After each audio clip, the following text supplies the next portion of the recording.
Hey Juan, so I got to thinking that the reason why the horizontal stabilizer wasn't sitting flush on the stabilizer base on the fuselage has to do with the spar.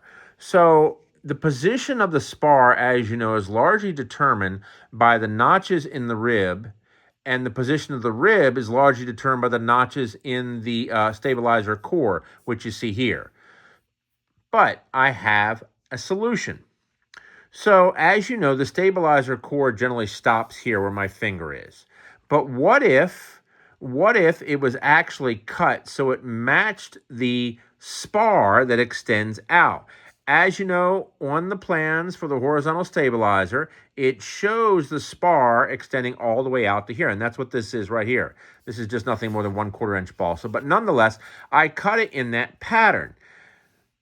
When I went ahead and took this, and I'm going to show you right now, I'm going to insert it into the stabilizer base. Watch this here. I may have to free up my hand. I'm going to slide it in.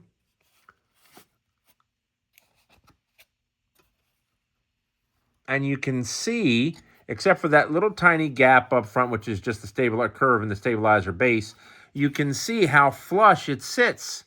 So the issue is the angle of the spar is being affected by the positioning of the ribs because of the holes in the stabilizer base and because of the slots cut in the ribs to clear the spar. Therefore, a simple solution is the following.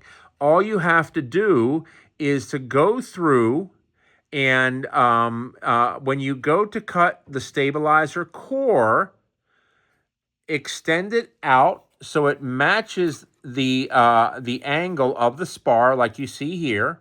That's the first thing.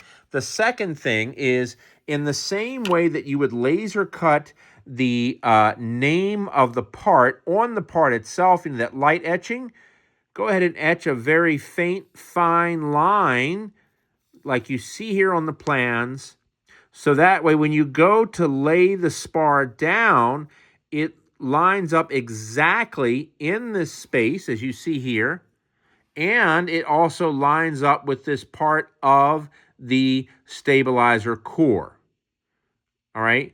So I think if you do that, that'll work out well. And I'll tell you why it will work. I'm going to show you here with the piece that you sent me. If you look very carefully, notice how there's a piece of wood sandwiched between the spars. Well, guess what?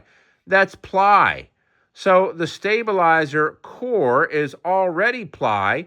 So in essence, you're just filling in the space between those two spars and ensuring the spar is at the proper angle.